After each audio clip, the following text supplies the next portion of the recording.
بصراحة قريت حاجة خلتني مش عارف انام، ويمكن ما نمتش لغاية دلوقتي وفي حالة قلق شديد جدا. هو امر يجب ان كل مصري يقلق منه، وكل مصري يعني يبتدي يعني اللي يقدر مثلا يخزن اكل يخزن، اللي يقدر مثلا يسافر، اللي يقدر يلم قرشين يحطهم في البيت يحطهم، لانه اللي قريته بصراحة مرعب ومخيف.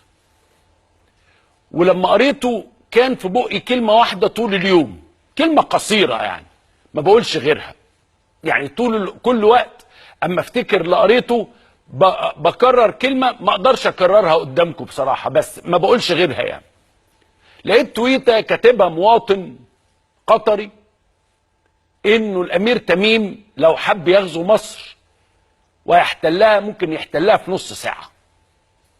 فطبعا انا قلقت جدا. وبعدين انتوا عارفين قطر دولة عتادها العسكري وقدراتها العسكرية غير طبيعية، وجيشها انتوا عارفين الحروب اللي دخلها، كلكم عارفين الحروب اللي دخلها الجيش القطري، كلها حروب معروفة. تاريخ الجيش القطري معروف في الحروب، عدد ضخم من الحروب، والجندي القطري له صولات وجولات لا يمكن احد ان ينساها. يعني مثلا افتكر مثلا طب بلاش دي، طب افتكر مثلا الجنود القطريين وهم بيقتحموا، دي معروفة. طب افتكر مثلا يوم ما رموا نفسهم كلهم وقالوا، فاكر دي؟ طب افتكر بقى لما ركبوا الدبابة وطلعوا كلهم على دي ما حدش ينساها. فكل هذه الحروب التي خاضها الجيش القطري اللي قوامه 12,000 جندي طبقا للإحصائيات الرسمية، إذا اترعبت وطول اليوم في بقي كلمة واحدة ما بقولش غيرها، بس ما اقدرش اكررها لانه دلوقتي بقى في حاجة اسمها لجنة الإعلام ولجنة محاسبة، يعني ما ينفعش الكلام ده يتقال على الهوا. هي كلمة ما بقولش غيرها، كلمة قصيرة جدا. يعني قال لك هو يحتلها في مش يومين ولا 3. يعني مثلا يوم ما جه الاحتلال الانجليزي 1882 عشان يحتل اسكندرية قعد 7-8 ايام، وده كانت انجلترا يعني. انما تميم نص ساعة على الساعة، يعني قبل ما يجي له الكرواسون اللي بيجي له من مكسيم كل يوم الصبح بالطيارة هو والوالد يكون احتل مصر. فانا قلت يا اولاد، قمت كده قلت انزل السوبر ماركت لانه تميم لو دخل البلد. وبعدين قعدت افكر انه تميم لو احتل مصر يا ترى هيجيب مين رئيس؟ ما هو هيخش بقى يعني يملى بقى البلد، يعني يحتل لازم هيجيب حد تابع للامبراطوريه القطريه. انتوا عارفين طبعا حدود الامبراطوريه القطريه بتمتد منين لفين، انتوا عارفين بقى منين قد ايه، ودوله ممتده ولها امتدادات كبيره. انا بس حبيت علشان ابث الرعب فيكم وتبتدوا تقفوا على الحدود، واللي يقدر يطلع على قلعه صلاح الدين ويقف هناك يستنى تميم.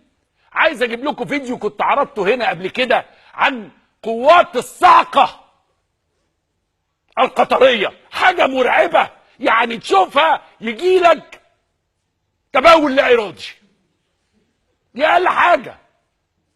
ومعاركهم ومشهوره وتاريخ القوات القطريه. قلت يا واد خش بص على العتاد. طب الناس دي هتجيلنا بدبابات، عندهم كام دبابه؟ قال لك عندهم 90 دبابه. قلت يا واد ده لما بيجوا عندنا حواطوا ميدان التحرير اما يبقى في قلق بيبقى في 90 دبابه. قلت يا واد اسال عندهم كام طياره؟ قال لك عندهم 80 طياره منهم 53 طياره نقل، دي اللي بينقلوا فيها الكرواسون كل يوم علشان يجي سخن من مكسيم كل يوم. بس انا بحذر ارجوكم، تميم قرر ان يحتل دولة عربية. انا بقول له يا سمو الامير تميم ارحم المصريين، ارحم المصريين. المصريين مش حمل الاحتلال القطري، مش حمل القسوة بتاعت الجنود القطريين. ده الجندي القطري من دول، اما هتشوفوا الفيديو دلوقتي وبعيده تاني علشان الناس تعرف قيمتك، جيشك يعمل ايه قدام هذا الجيش العرمرم، جيش الجامد اللي مستعد كل جندي فيه انه يقطع التذكره بكره ويطلع على لندن ويسيب البلد اول ما تحصل اي حاجه. هو ده الجيش القطري. ممكن افرج حضراتكم على الجيش القطري علشان بس تفهموا جاء لكم بما لا قبل لكم به. حاجه انتم مش قدها. يعني الجيش القطري ده ما حدش يقدر يقرب له. غزواته وفتوحاته. طب لما وصلوا على باب القدس الجيش القطري اما كان هيفتح القدس خالص وطلع نتنياهو قال له يا تميم ارجوك ما تفتحش القدس، فقال له خلاص حاضر، وراح راجع تميم واخد الجيش بتاعه هجوم وراح راجع تاني. راجل امير، وهو امير بصراحه، هو امير قطر يعني.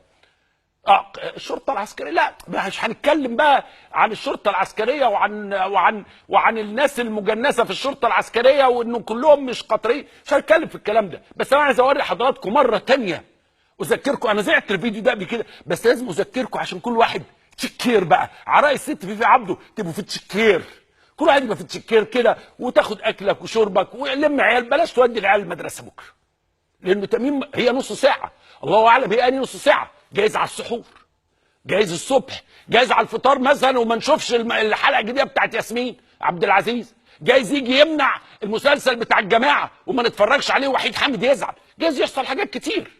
وانتوا عارفين الجيش بتاعنا قدام الجيش القطري هقول له اتفضل حضرتك نفتح الباب ويدخل تميم وهو دريجد دريجد دريجد على الحصان ان شاء الله. اوريكم الجيش القطري برضو علشان ايه تبقوا عارفين مين جاي لكم، ما تبقوش قاعدين كده قاعدين تتفرجوا على المسلسلات وسايبين الجيش القطري على الابواب. بس انا طبعا حضراتكم لما هتتفرجوا على الجيش القطري هتردوا بنفس الكلمه اللي انا برد عليها ومش قادر امسك نفسي. يعني قاعدين في كنترول بلاش